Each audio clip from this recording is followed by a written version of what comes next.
Hey friends, and welcome to Mom Talk Maryland.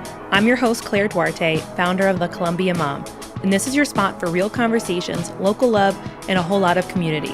Whether you're folding laundry, running errands, or hiding in your car for some peace and quiet, let's dive in. Are we ready to get started? 100%. I am ready for this. Of course you are. I love it.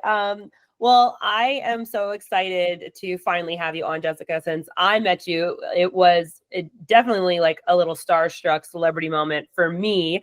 But I first got to see you. Well, I don't think I didn't formally meet you then, but was at the women's summit or the women's conference earlier this year. And I've been honestly, that had been on my, vision board for years to be able to go to, but because of, it's an all day event and it's held on Friday. And because of my kids being in preschool and childcare, I had no way to essentially go because I, was schlepping them to and from school. But anyways, so how perfect that what was, I finally get to go. Mind you, I was recovering from COVID and I was, masked up and there's 400 plus people in this room. But who speaks was you. And I remember just being so moved and so excited. And I really was just like so wowed and in awe of you. And frankly, at that time, this was back in March, the podcast had not even been launched yet. The idea had been planted and I think I had maybe had some things in motion, but my podcast hadn't even started. And like I said, I didn't even meet you that day. I was sitting in, the back wall table, you know what I mean, in this big room of people. So without further ado, today we have with us Jessica Nichols, who I like to endearly call Teacher of the Year, which I think that is the badge of honor that you get to have forever. But with that, tell us a little bit more about yourself and your recent award. Sure. So I'm Jessica Nichols. I am starting my 21st year as a teacher. This is the beginning of my 11th year here in Howard County. And I have spent all of that time teaching in high school. Wow. So I am a high school social studies teacher where I primarily teach advanced placement, macroeconomics. And I also teach a bunch of other things. This year, I'm teaching GT United States history, and I'm also teaching American government, two of my favorite things to teach alongside with advanced placement, macroeconomics. I do hold the distinction of being one of less than 10 African-American women in the state of Maryland that teach advanced placement economics. So wow. It's something that I love to do. I started teaching in Montgomery County, and my husband lovingly said that I was on the all-county tour of Maryland. I arrived at Howard County, and I really felt like I found home. And so I've been here for 11 years and super excited about that.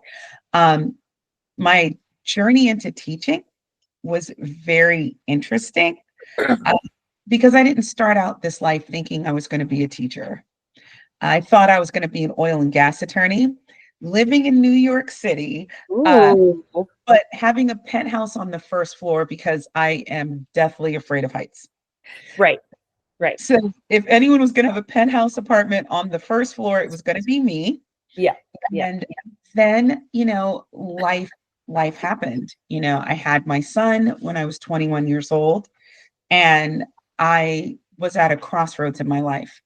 And I had to figure out what in the world could I do with this love and passion that I had for social studies and law, but at the same time be present for my son who deserved to have mom there. And so I went on a journey. I talked to my mom, who I think is one of the smartest people I ever had the opportunity to know. And she said, well, you love law, you love social studies, you also really like teenagers. So maybe there's something you can do with that. And that planted a seed. Yeah. And then I called my favorite social studies teacher, my 8th grade social studies teacher, Mr. Copies. Wow. And Mr. Copies said, why don't you come on down? So I went to my old middle school. No way. Oh, I did. And when I got there, he said, okay, guys, this is Miss Enriquez, because this was before I was married. Yeah. This is Miss Enriquez. And Miss Enriquez trying to figure out what she wants to do with her life. And so she's going to try teaching. All right, Miss Enriquez, today we are learning about the causes of World War I, and they are all yours. Go. He was thrilled that you showed up that day. He was like, you know what? I get to put my feet up and let her take the floor. Well, I said to myself, I was like, what do you mean go? So I Right. looked at him and he was like, causes of World War I, do it. And I was like, oh, hi, kids. You know? Right. We started really looking at the causes of World War I. And I remembered, that 1980 song, she's a maniac. Yeah. And I started singing that in my head. And I was like, oh, that goes with the causes of World War I. So we started singing, ooh, it's mania, mania. And we linked that to the causes of World War I. And I was hooked after that. Oh my gosh. So went to Maryland and majored in secondary education with my concentration in social studies. And from then on out, I have been in a classroom someplace ever since. Absolutely love it. The crowning achievement of my career in education was becoming the 2024-2025 Howard County Teacher of the Year. And I will tell you that journey was wild. Mostly because I didn't know I had been nominated until I became the semifinalist for the award. Yeah. So 5 of my students got together and they decided they were going to nominate me for this. And for anyone who's ever filled out the nomination for Teacher of the Year, it's a very lengthy packet with a lot of writing. They had to coordinate with my principal. They had to find someone on staff to write a letter for me. Each of them wrote letters. They wrote 7 essays for this. And their last hurdle was getting my resume because they didn't want me to know. So luckily for them, my daughter was at our school and they went and they asked my daughter, hey, can you help us get your mom's resume? So my daughter comes to me and says, Mom, I need a copy of your resume. And I was like, why do you need a copy of my resume? Oh, Mom, I need it for English class. And I said, but you're in 9th grade. You don't need a resume until 11th grade English, because I was thinking junior interviews. Yeah. And she says, oh, Mom, but I'm in GT English. And I said, oh, okay. It made sense to me. It perfectly checks out. Yeah. Yeah. So she took it and she gave it to them. And I honestly didn't know I was entered until I got the email from the county saying, congratulations, you're a semifinalist for Teacher of the Year. Oh my gosh. And I thought my daughter had nominated me. So I was like, Allison, what did you do? And she says, Mommy, it wasn't me. It was your 5 students. And I knew then, I knew then that I was going to fight as hard as I could to win, because my children believed in me. And whenever a student puts their faith and their belief in you, it's incumbent on us as educators to honor that with all of the effort that you give. So I did, even though I still am, but at the time I was the board chairperson of Columbia Community Care. So I was that. I was on the commission, Howard County Commission for Women. I am an elected member of the Democratic Central Committee. And even though I didn't think I could spin one more plate, you know, is when your kids say, Mommy, I need you. Ain't that the truth? Yeah. You just find another way to spin a plate. That's right.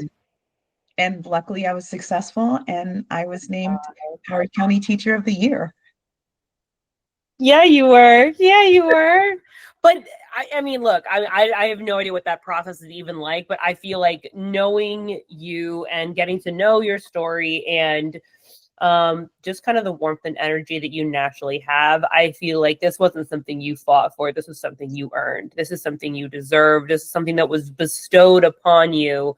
And that, to me, that's kind of what would embody such an award like this. Oh, thank you. I appreciate that.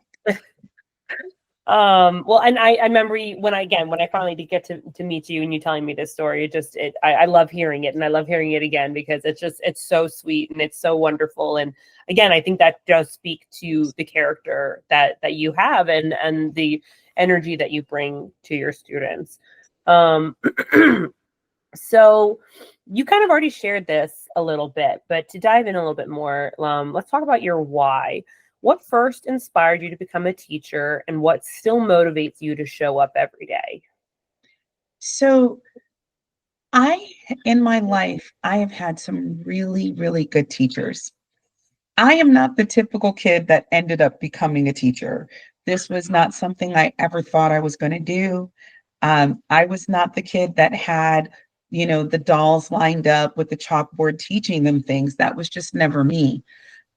But all along the way, I've always had teachers who were kind and were amazing and showed up for me. I did not have the typical dream American childhood. My mom was a single parent, and so we struggled with food insecurity my whole entire life. And I was the kid that was staying at school after school because there was no one at home. I didn't want to be at home by myself.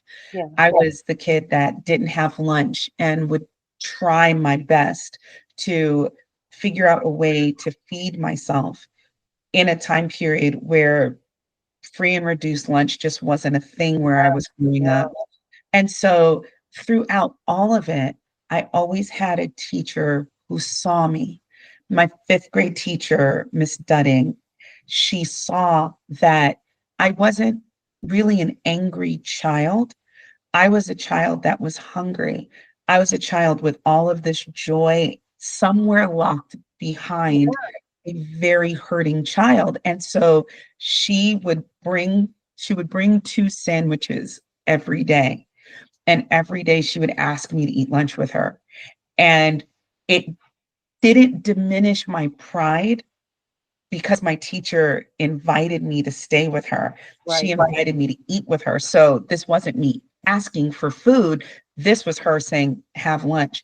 So she respected my dignity and fed me every day.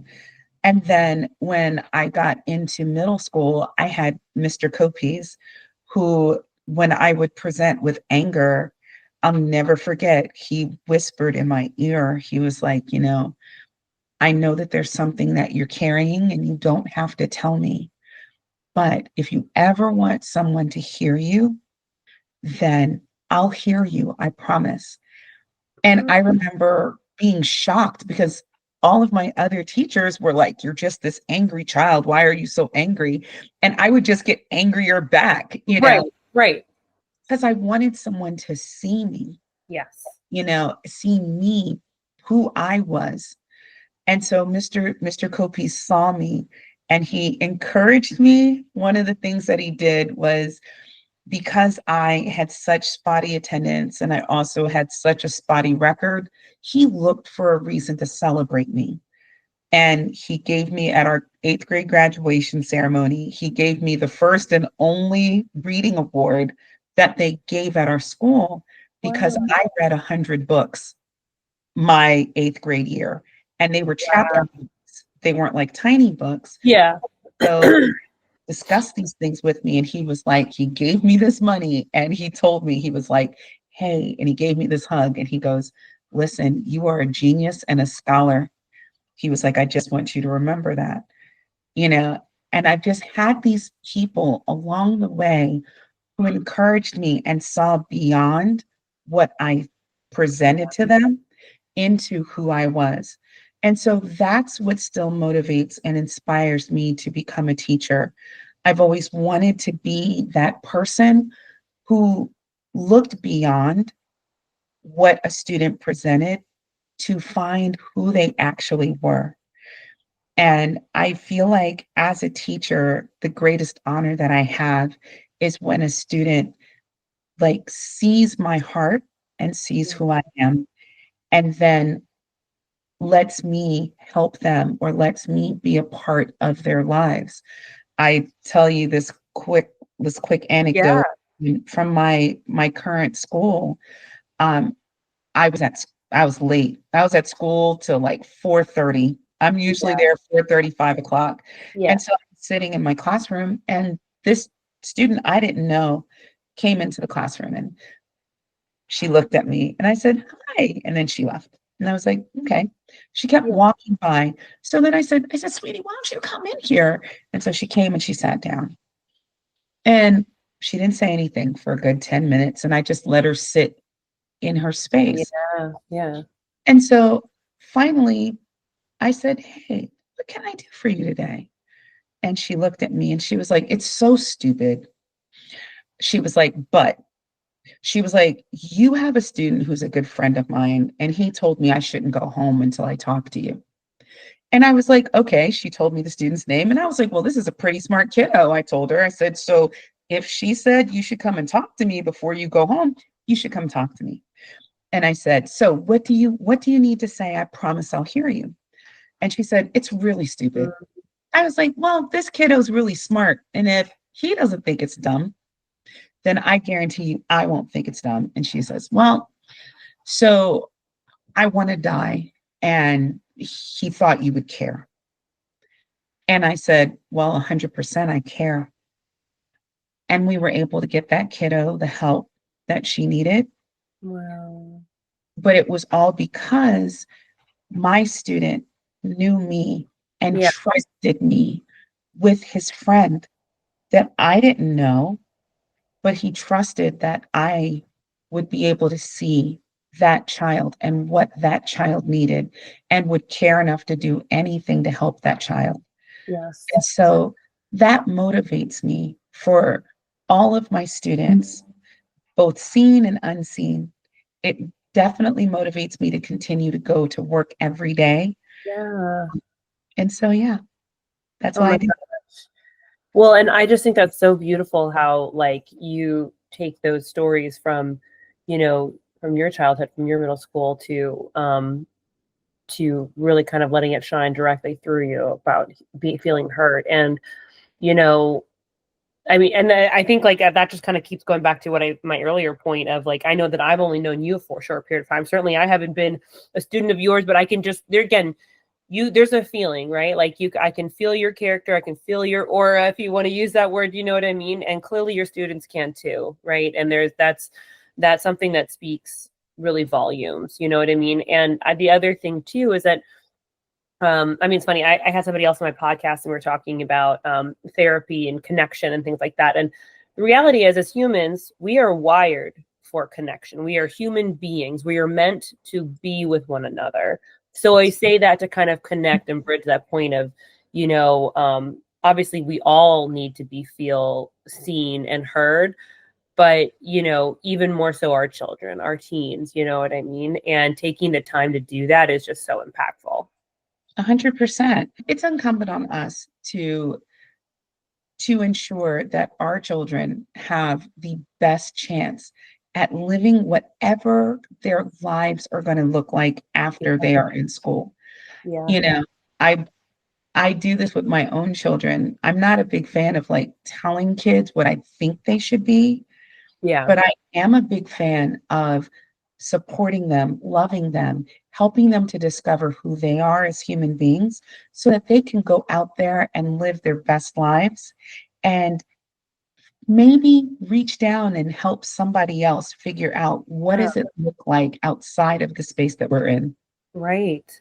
Well, so on that note, my next question kind of goes in that direction a little bit. I know I shared a little bit with you again when we first met. But I mean, I'm speaking from essentially being a neurodivergent mom, even though my son doesn't have like a formal diagnosis. I mean, when he was assessed with his IEP, he was given developmental delay.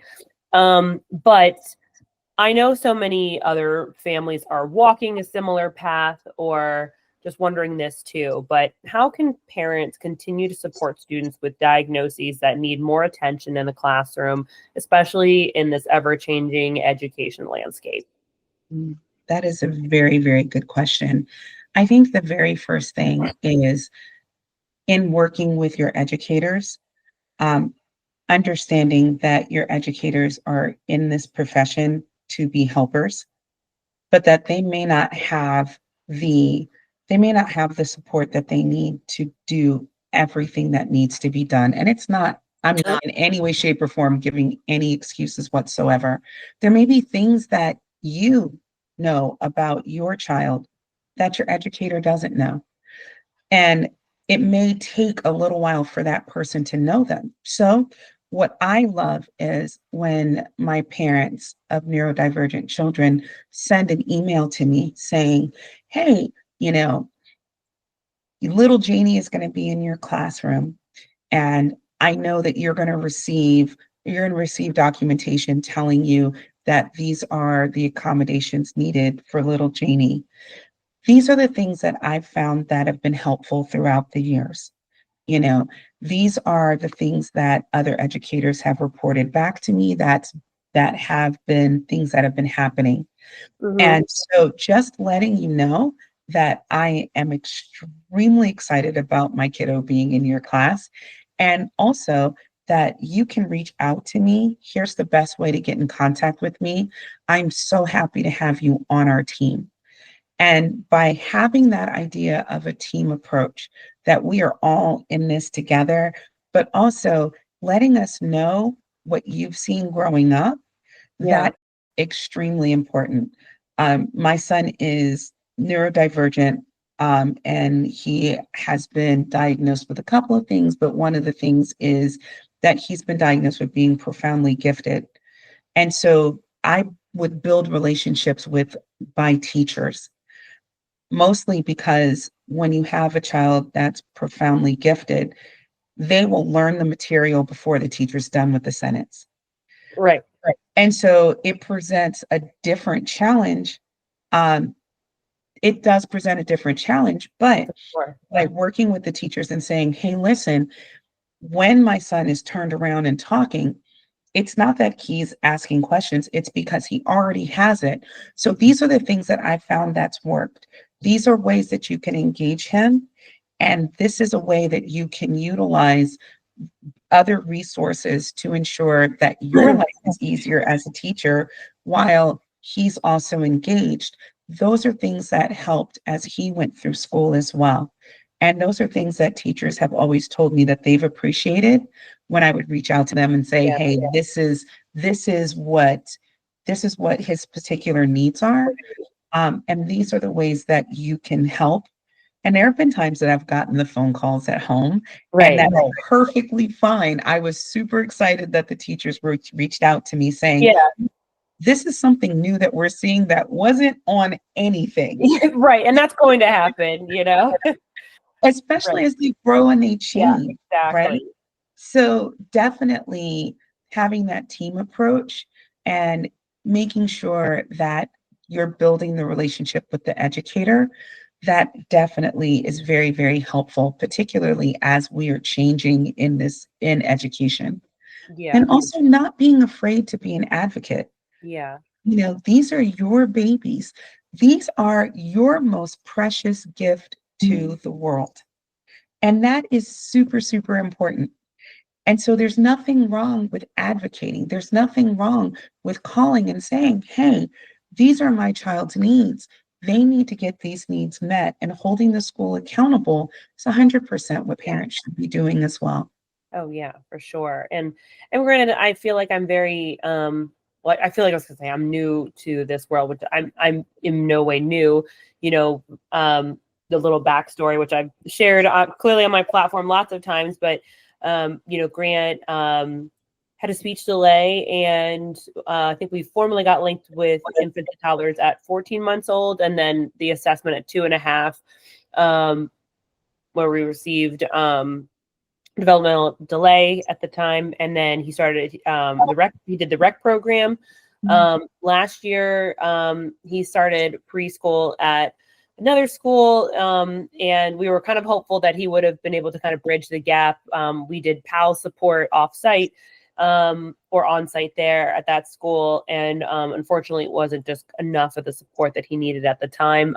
So he transferred back to the county, where he's been ever since. And again, kind of to your point too, just like the journey that we're on, that we're still on. And again, this talk today is certainly not about him, but just so much of, you know, my husband and I are certainly no strangers to being advocates. And, you know, now that he's starting kindergarten, and it's this weird thing as a parent, which I know that you can relate to too, of like, I know that he's in a large classroom. It's like, you know, larger than he was in preschool. And of like, I don't want to be, I know that I want to and will be an advocate for my child, and I'm not afraid of that. But I was like, I know that she's got a lot of students at the beginning of the school year. It's like, I don't want to be a burden or one more email that's, you know, feels like a lot to say. But hearing you kind of say about kind of sending a message does kind of like, because I mean, feel encouraging to do. Because I mean, I know that I'm going to have an IEP meeting soon enough. So I feel like, okay, like could just wait to kind of share all the information then.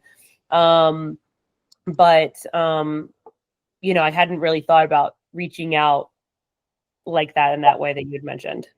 Well, I find the emails when I do get them from parents extremely helpful.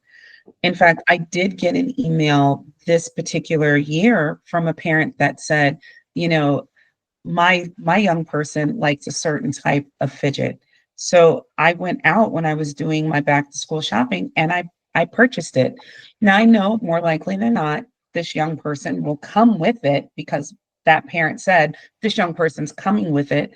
But what if they leave it at home, right? Which, Right. you know, sometimes kids do. I just wanted to Right. make sure that young person felt just as at home in my classroom as they would at their own home, where they have access to all of the things that they need. I want them to find home in my classroom. So 100%, let your educators know, you know, what's going on, Yeah. you know, particularly because sometimes, as much as we want the IEP meetings to go off when they go off, there's sometimes there's things that happen. People get sick, you know, sometimes parents aren't able to make it. Sometimes they have to move your IEP meeting, which really shouldn't happen, but sometimes it happens. So just letting your educators know through a really quick email helps them to have that information regardless of when a meeting happens. Yeah. Okay. That's definitely encouraging. And it wasn't something that had like directly crossed my mind. Again, I feel like I'm new to, again, I say new to this world. Like I feel like kindergarten to me feels so different than like you know, we had so much more hand holding in preschool and things like that. But okay, to shift gears, I know this is I've been heavily talked about. So again, because I have a kindergarten and a first grader, I know the conversations are occurring. And my daughter may well, I don't know because it's still so new, but my point is, let's talk about AI. let's, you know, it's coming. We're all talking about it. Obviously, you guys have been talking about it since it's your world. But you know, I'm sitting on the seat of being a parent.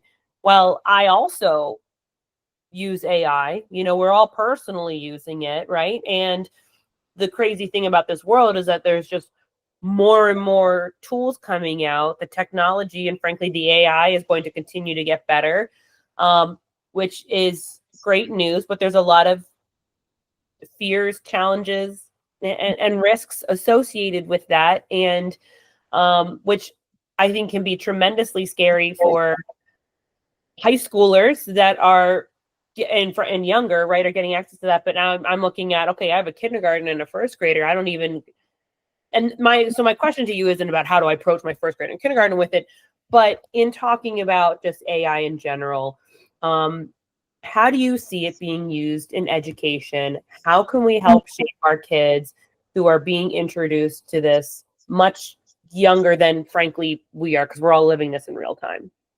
100%. I think that the most healthy way to consider AI is to teach kids that it's a tool, much like a calculator, much like a hammer. The tool is designed to continue to make certain tasks easier and easier. Right now, AI isn't perfect. Um, it's getting way better, but sometimes AI makes up its own sources. Sometimes AI will tell you what it thinks you want to hear. And so having kids use AI as a tool, but then always go back and check on what AI is telling them is a way that I use it in the classroom.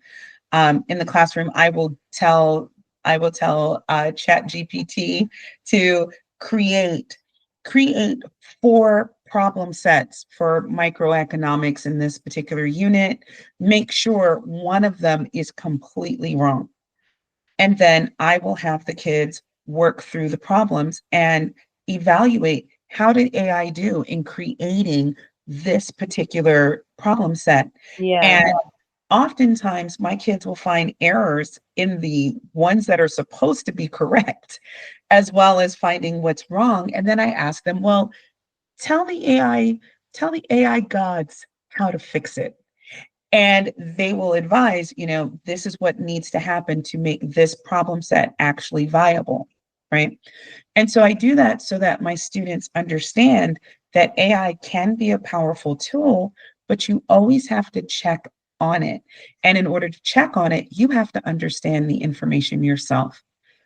It's fine to use as a tool, Right. but don't let it do the thinking for you. Right. And so I believe that's a very important way to think about AI. I know a lot of the same conversations happened around calculators. Yeah. Kids never know how to do math if they have a calculator. But what we learned is that kids do know how to do math.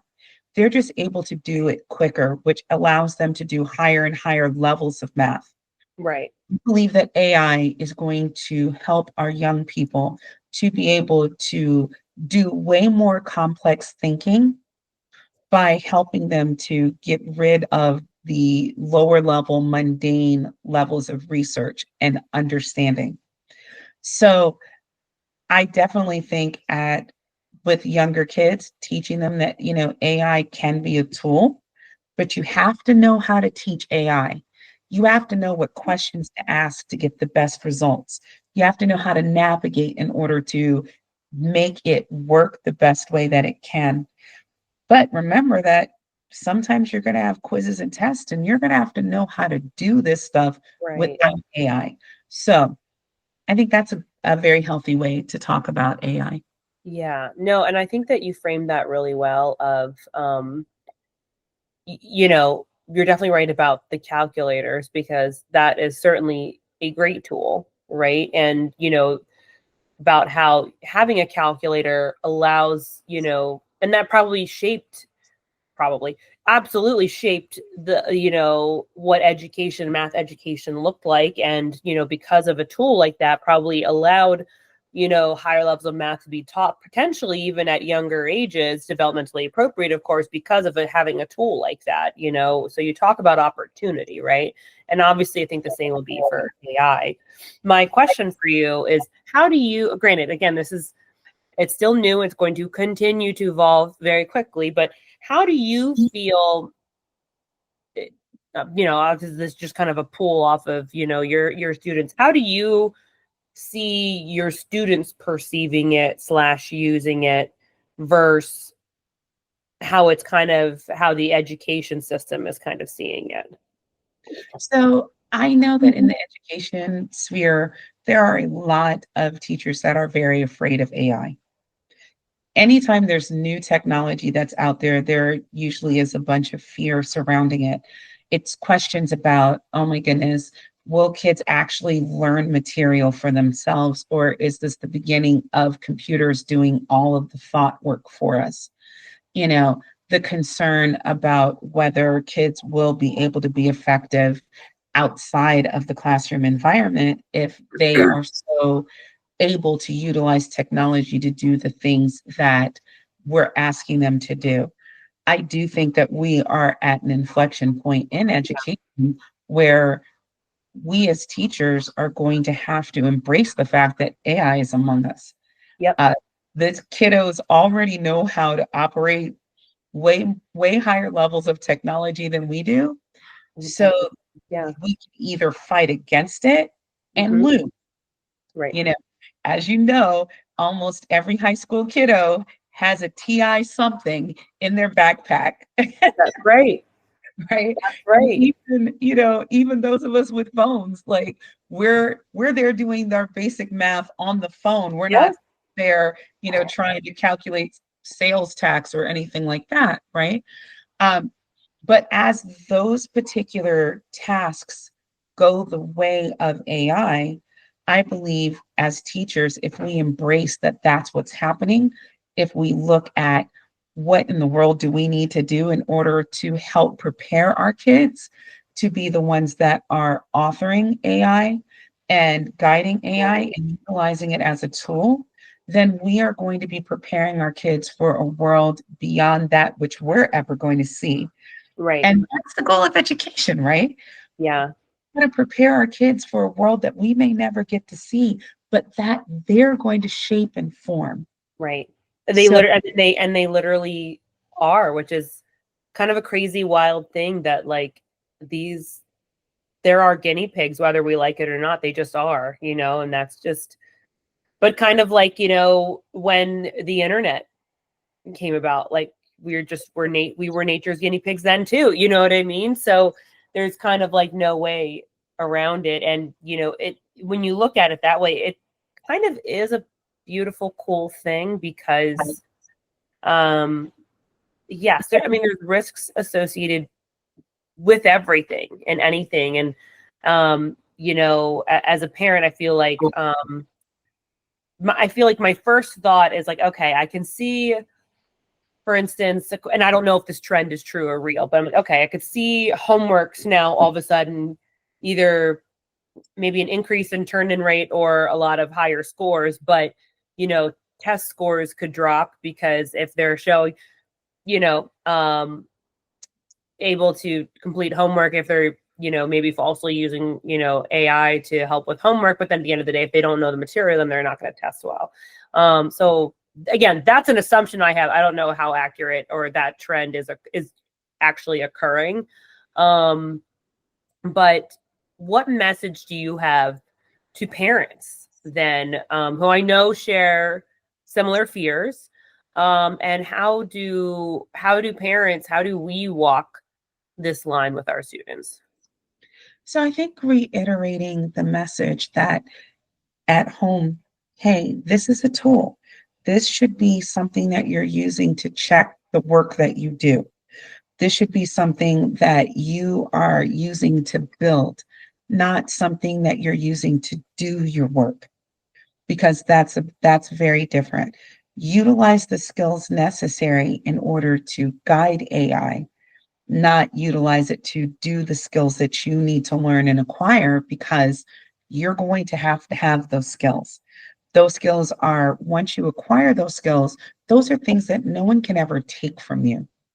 I equate it to my grandpa, who taught me that all the knowledge in the world is somewhere in a book somewhere. So if you read books, then you're going to learn everything you need to learn.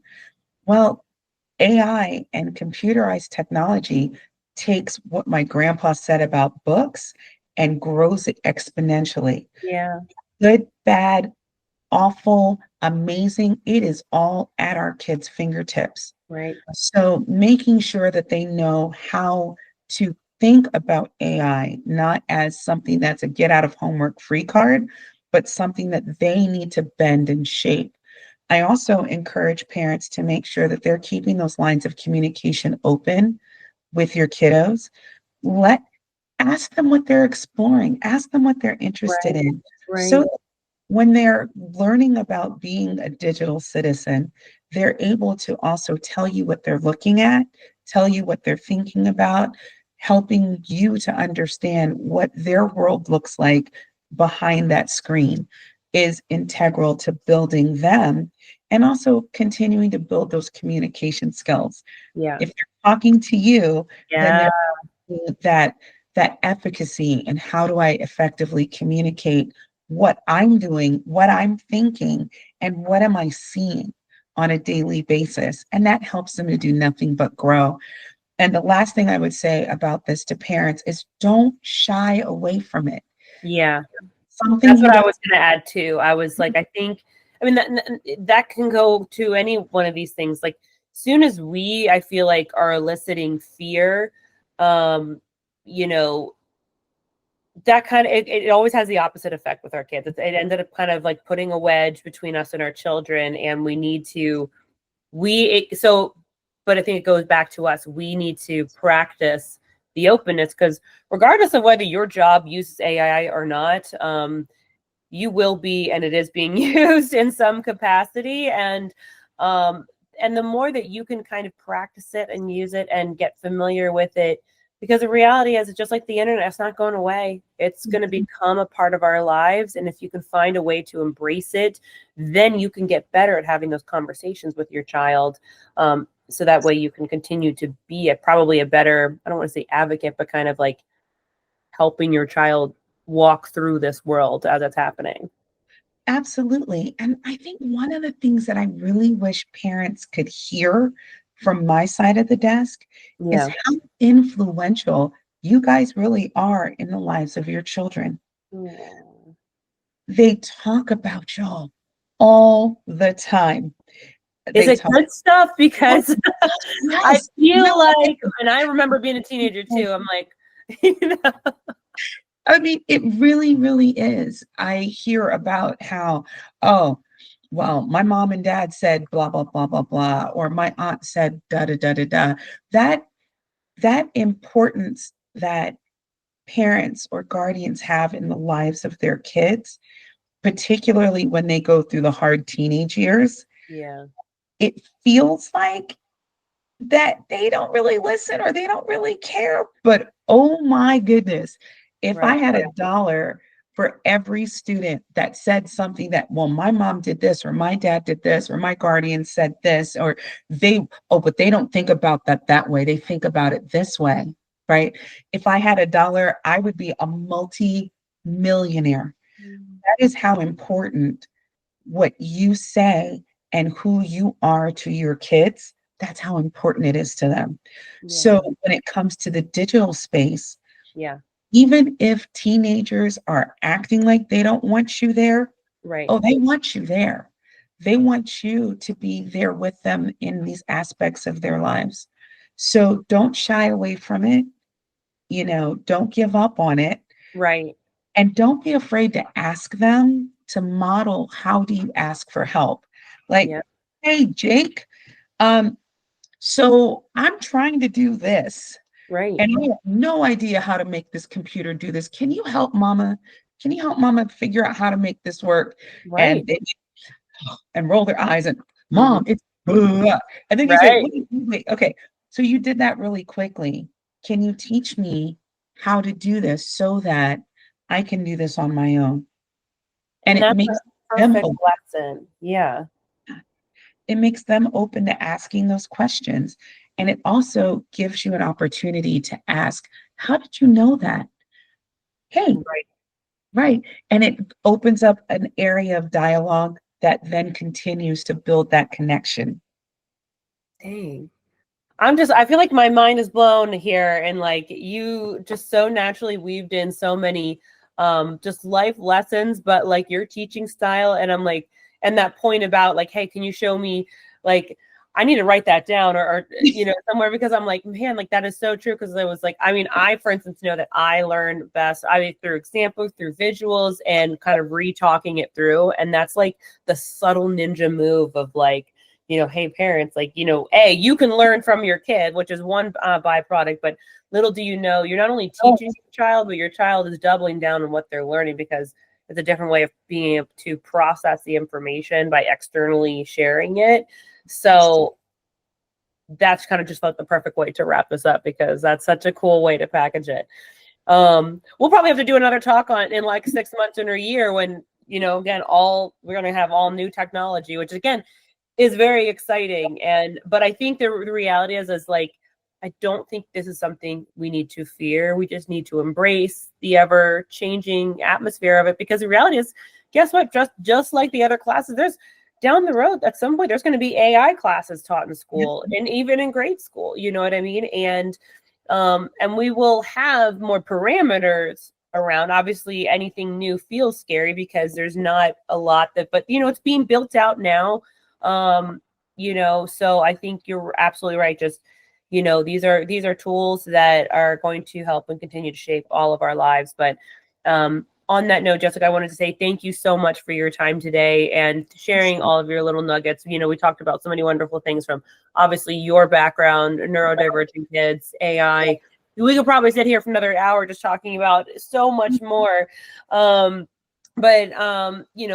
you again. Congratulations for the honor of the year, and for all the work that you do here in Howard County. We are so blessed to have you in our school system. And I think any kid that walks into your classroom or that you get to interact with is such a treasure. So thank you again. I'm so excited to have you here, and can't wait to chat with you again in the future. Absolutely. I would welcome it. And thank you so much for having me this afternoon. Thank you. Thanks for tuning in to this episode of Mom Talk Maryland. If you loved it, leave a review, share it with a friend, or tag me at the.columbiamom on Instagram. I'd love to hear what you think. And don't forget to follow the show so you never miss an episode. Until next time, keep showing up, keep supporting local, and keep being the incredible mom, woman, human that you are.